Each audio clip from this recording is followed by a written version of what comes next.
আমার ৮ মাসের গর্ভবতী স্ত্রীকে আমার মা তার বাপের বাড়িতে রেখে আসতে বলতেছে, কিন্তু কেন রেখে আসবো এটা বলতেই মা বলল, আরে ওর একটু রেস্ট নেওয়ার প্রয়োজন আছে না।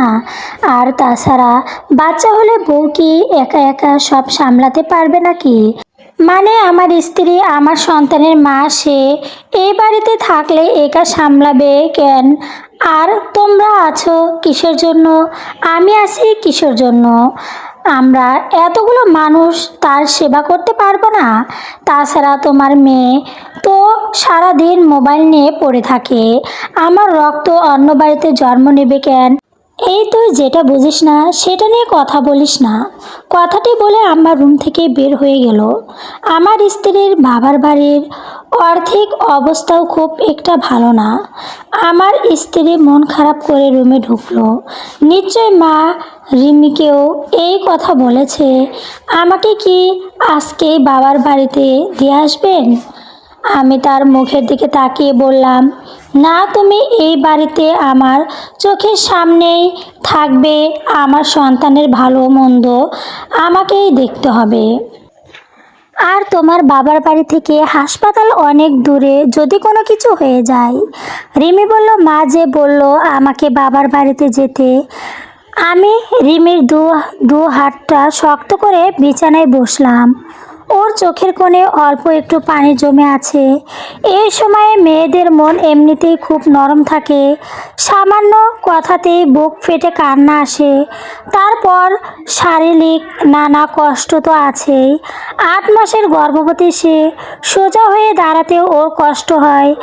আর এই অবস্থায় তাকে অন্য কোথাও পাঠিয়ে দেওয়ার কথা শুনলে ভয় পাওয়াটা খুব স্বাভাবিক। আমি ওর চোখের পানিটুকু আলতো করে মুছে দিয়ে বললাম, আম্মা কি বলল না বলল তা নিয়ে তোমাকে ভাবতে হবে না রিমি।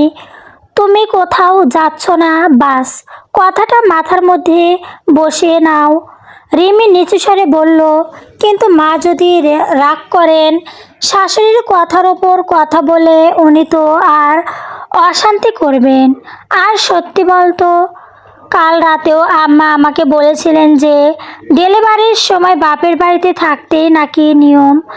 আমার নিজেরও খারাপ লাগছিল, কারণ আমি জানি আমার বাবার বাড়িতে এখন একজন মানুষের বাড়তি খরচ চালানোর মতো অবস্থা নেই। বাবা রিটায়ার করার পর থেকে সংসার চলতেই কষ্ট হয়। তার ওপর আমার এই অবস্থায় যদি গিয়ে ওঠে, তার ওপর অনেক বড় একটা চাপ পড়বে। রিমির প্রতিটি কথা আমার বুকে গিয়ে বিঁধল। একটা মেয়ে যখন বাপের বাড়ি ছেলে নতুন একটা পরিবারের আসে, তখন সেই পরিবারটাকেই সে আপন করে নিতে চায়। অথচ কঠিন সময়ে আমরাই তাকে পর করে দেওয়ার বাহানা খুঁজি। আমি একটা গভীর শ্বাস নিয়ে বললাম, সংসারের নিয়মের চেয়েও আমাদের সন্তানের ভালো কথা থাকাটা অনেক বেশি গুরুত্বপূর্ণ। আমার যুক্তি আমি বুঝি, কিন্তু উনি যেটা ভাবছেন সেটা এই পরিস্থিতির জন্য ঠিক না। আমাদের গ্রাম থেকে শহরের সরকারি হাসপাতাল বা ভালো কোনো ক্লিনিক অন্তত ১.৫ ঘন্টার রাস্তা। কোনো জরুরি পরিস্থিতি হলে সেখান থেকে গাড়ি পাওয়ার কঠিন। আর এখানে থাকলে যে কোনো প্রয়োজনে ১০ মিনিটের মধ্যে আমরা হাসপাতালে পৌঁছাতে পারবো। এই ঝুঁকি আমি কোনোভাবেই নিতে পারবো না। রিমি আমাদের দিকে তাকিয়ে রইল, তার চোখে এখনো একটু দ্বিধা। তবে আমার শক্ত ভাব দেখে কিছুটা সাহস যেন পেল। ঠিক সেই মুহূর্তে আম্মা আবার রুমে ঢুকলেন, হাতে রিমির জন্য ১ গ্লাস দুধ। টেবিলের ওপর গ্লাসটা বেশ জোরেই রাখলেন। ওনার মুখ ভাব দেখে বোঝা যাচ্ছে আমার ওপর উনি বেশ চটে আছেন। আম্মা রিমির দিকে না তাকিয়ে আমার দিকে তাকিয়ে বললেন, তুই কি ভাবছিস বলতো? আমি কি ওর কোনো ক্ষতি চাইছি? আমাদের সমাজে চিরকাল এই নিয়মই চলে আছে, প্রথম সন্তান বাপের বাড়িতেই হয়। মেয়েদের মা বোনরা যেভাবেই যত্ন নিতে পারে, শাশুড়িরা কি তা পারে? কাল যদি কোনো উল্টাপাল্টা হয় তখন তো তোমার শাশুড়ির লোক এসে আমাকেই দোষ দেবে যে আমরা নাকি ঠিক মতো দেখভাল করিনি। আমি শান্তি গলায় বললাম, আম্মা, দোষ দেওয়ার প্রশ্নই আসছে না। আসছে কেন? আপনিও তো মা, আপনিও সন্তান জন্ম দিয়েছেন। আপনি যদি পাশ থাকতেন রিমির নিজের মায়ের চেয়েও কম কিসে? আর সবচেয়ে বড় কথা, রিমির বাবার বাড়ির অবস্থা আপনি জানেন। এই মুহূর্তে গিয়ে ওখানে উঠলে ও মানসিকভাবে আরও ভেঙে পড়বে। আর আপনি তো আসেনি, আমার বোন আছে। সবাই মিলে কি আমরা এই গর্ভবতী মেয়েকে একটু দেখে রাখতে পারবো না? আম্মা গজগজ করে উঠলেন, হ্যাঁ, মুখে বলা খুব সহজ। তোর বোন তো নিজের পড়ালেখা আর ফোন নিয়ে থাকে, ও আবার কিসের কাজ করবে? আর আমার বয়স হচ্ছে, সারাদিন কি আপনি পেছনে পেছনে ঘুরবেন? বাপের বাড়িতে গেলে নিজের মা যেভাবে শুয়ে বসিয়ে খাবে, এখানে কি তা সম্ভব? তুই সব বিষয়ে বেশি বুঝিস। ভবিষ্যতে কোনো সমস্যা হলে তখন কিন্তু আমার দোষ দিতে পারবি না। কথাগুলো বলে আম্মা ঘরে এক মুহূর্ত না দাঁড়িয়ে হন করে বেরিয়ে গেলেন। রিমি একটা বড় নিঃশ্বাস ফেলল আর আবার শাড়ির আঁচল পেতে পেতে বলল, তুমি আম্মার সঙ্গে এভাবে তর্ক করো না। আমার জন্য সংসারে গোলমাল হোক এটা আমি চাই না। মা যা বলছে আমি না হয় কয়েকদিনের জন্যই যাই। আমি রিমির হাত দুটো চেপে ধরে ও থামিয়ে দিল। না রিমি, এটা শুধু একটা যাওয়ার বিষয় না, এটা তোমার সম্মান আর আমাকে দায়িত্বর বিষয়। তোমাকে বাপের বাড়িতে পাঠিয়ে দিলে আমি মানসিকভাবে এক মুহূর্তেও শান্তিতে থাকতে পারবো না। আর মা রাগ করছেন, কয়েকদিন পরে ঠিক হয়ে যাবেন, কিন্তু তোমার কোনো কষ্ট হলে সেটা আমি মেনে নিতে পারবো না। রিমি আমার দিকে তাকালো, তার চোখের কোণে দিয়ে আবার এক ফোঁটা পানি গড়িয়ে পড়ল। তবে এবার সেই কান্নায় ভয় ছিল না, ছিল এক ধরনের অস্থিরত্ব। রাত ঘনিয়ে আসার পর চারপাশটা বেশ শান্ত হয়ে এলো।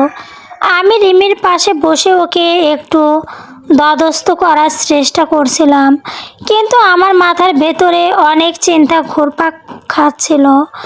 আমার এই আচরণ পেছনে কি শুধুই নিয়ম কানুনের অজুহাত, নাকি অন্য কোনো হিসাব নিকাশ কাজ করছে?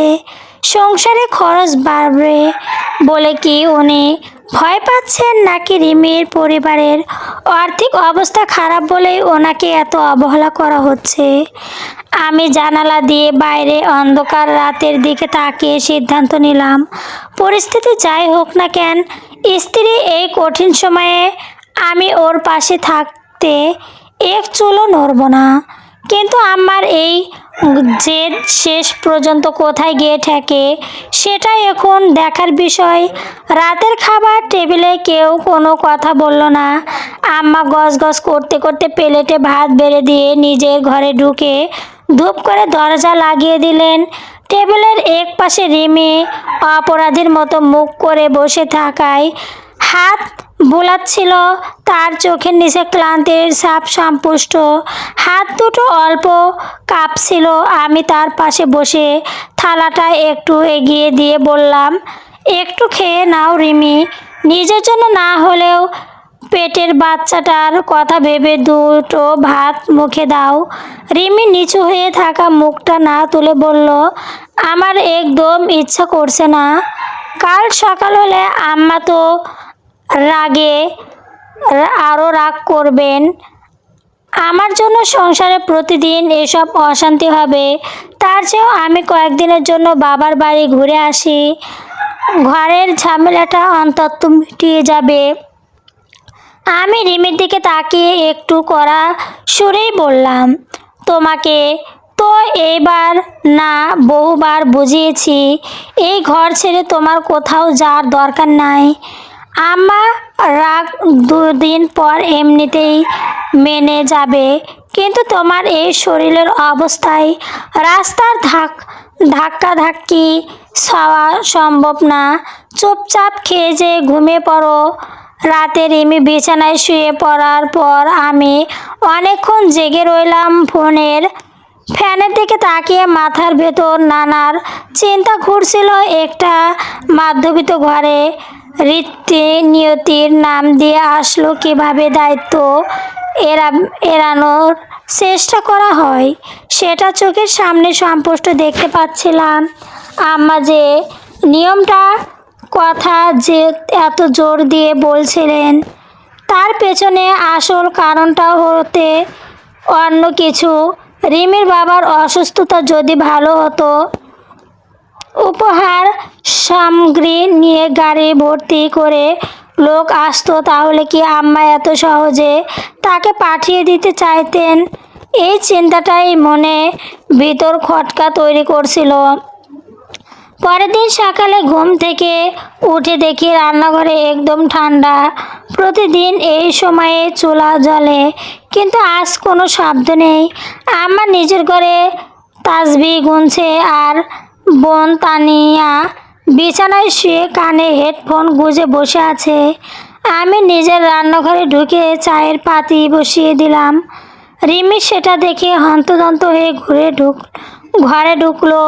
সে ফ্যাকাশে মুখ আমার হাত থেকে কেলটিটা নিয়ে চেয়ে বলল, তুমি এসব করতে গেলে আম্মা দেখলে আরও চটবেন। ছাড়ো, আমি করছি।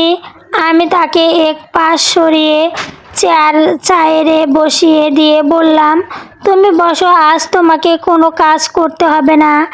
যে কয়েকদিন শরীর ভালো না ঠেকবে তুমি চুপচাপ থাকবে। ঠিক সেই সময়ে আম্মা রান্নাঘরের দরজায় এসে দাঁড়ালেন। ওনার মুখের চেহারায় শক্ত ভাব। আমাকে চা বানাতে দেখে ওনার ভুরু কুঁচকে গেল। ঘরের তো আরও কোনো সিঁড়ি ছাই রইল না। আম্মা বিরক্ত ভরা গলায় বললেন, এখন ছেলের বউয়ের হুমড়ে চা বানাতে বসেছো? যে মেয়ে শাশুড়ি সেবা করা দূরের থাক, সকালবেলা উঠে রান্নাঘর যেতে পারে না, তার এত আদর কিসের?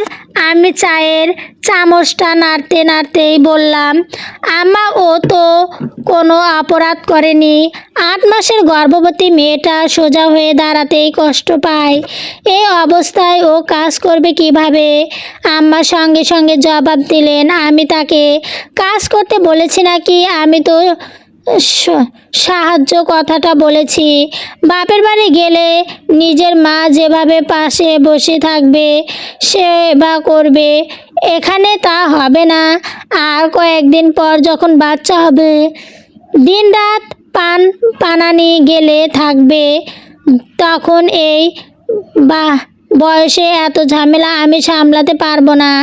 তানিয়ার পড়ার ক্ষতি হবে, সেটাও তো দেখতে হবে। কথাটা শুনে আমার আসল ভাবটা পরিষ্কার হয়ে গেল।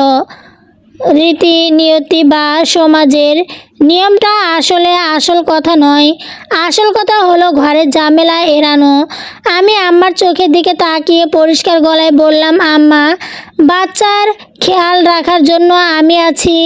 আপনার ওপর বা তানিয়ার ওপর কোনো ভার দেব না। দরকার হলে রান্নার লোক রাখবো, ধোমোয়াশার লোক রাখবো, কিন্তু রিমিকে এই অবস্থায় আমি অন্য কোথাও পাঠাবো না। আমার কথা শুনে আম্মা কিছুক্ষণ থমকে দাঁড়িয়ে রইলেন। ছেলে যে ওনার মুখের ওপর এমনভাবে সিদ্ধান্ত জানিয়ে দেবে সেটা হয়তো উনি আশা করেনি। আম্মা চোখ দুটো ছোট করে বলল, বেশ, নিজের চরকায় নিজেই তেল দে। কাল যদি কোনো বিপদ আপদ হয় আমার কাজ দারবার করতে আসবি না। এই বলে উনি হনহন করে নিজের ঘরে গিয়ে ঢুকলেন। আম্মা চলে যেতেই রিমি এসে আমার পাশে দাঁড়ালো। তার চোখে সামান্য জল জমেও আগের সেই ভয়টা আর ছিল না। সে নিচু স্বরে বলল, তুমি আম্মার সাথে আরও কথা বাড়িও না। আমার জন্য ঘরের লোক যোগের মুখে কালো হয়ে থাকছে, এটা দেখতে আমার ভালো লাগছে না। আমি তার হাতটা শক্ত করে ধরে বললাম, তুমি কোনো অন্যায় করনি রিমি, তোমাকে আর বাচ্চার নিরাপত্তা দেখে আমার দায়িত্ব। কেউ কিছু বললে মাথা ঘামাবে না। বিকালের দিকে রিমির বাবা ফোন করছিলেন। ওনার গলার আওয়াজও শুনে বোঝা গেল উনি বেশ দুশ্চিন্তায় আছেন। রিমি কিছু না বলেও হয়তো কোনোভাবে খবর শুনে ওনার কানে গেছে। উনি স্তব্ধ করে বললেন, বাবা, রিমির মা বলছিল ওর কি কয়েকদিনের জন্য নিয়ে আসবেন। আমাদের মেয়েটা যদি কয়টা দিন চোখের সামনে থাকতো। আমি ওনাকে সম্মান জানিয়ে বললাম, বাবা, আপনি একদম মন খারাপ করবেন না, রিমি এখানেই থাকবে। এখন থেকে হাসপাতালে খুব কাছে, ডাক্তার কাছে যত সুবিধা, আপনারা শুধু দোয়া করবেন আর কোনো চিন্তা করবেন না। ওপাশ থেকে ওনার একটা অস্থির নিঃশ্বাস ফেলার শব্দ পেলাম। একজন অভাবী বাবার বুকের থেকে যেন মস্ত বড় একটা পাথর নেমে গেল। সন্ধ্যাবেলা আমি শহরে পরিচিত একজন ডাক্তারের সঙ্গে কথা বলে রিমির পরবর্তী পরীক্ষার দিন ঠিক করে এলাম। একসঙ্গে পাশের গলির এক প্রাণী মহিলাকে ঠিক করলাম, যিনি দিনে দুবেলা এসে রান্নাবান্না আর ঘরের টুকটাকি কাজ সামলে দেবেন। রাতের ঘরে ফিরে দেখলাম পরিবেশ কিছুটা থমথমে হলো, আগের সেই চওড়া ভাবটা আর নেই। আম্মা বুঝতে পেরেছে এই বিষয়ে আমার ওপর আর জেদ খাটাবেন না। আমি বারান্দায় গিয়ে দাঁড়ালাম। রাস্তার লাইটের আলোয় নিঝুম গলিটা দেখে যাচ্ছিল। ঘরের ভেতরে সামান্য দূরত্ব তৈরি হয়েছে ঠিকই, কিন্তু নিজের পরিবারকে আগলে রাখার জন্য যে সিদ্ধান্তটা আমি নিয়েছি তাতে আমার মন কোনো দ্বিধা নেই।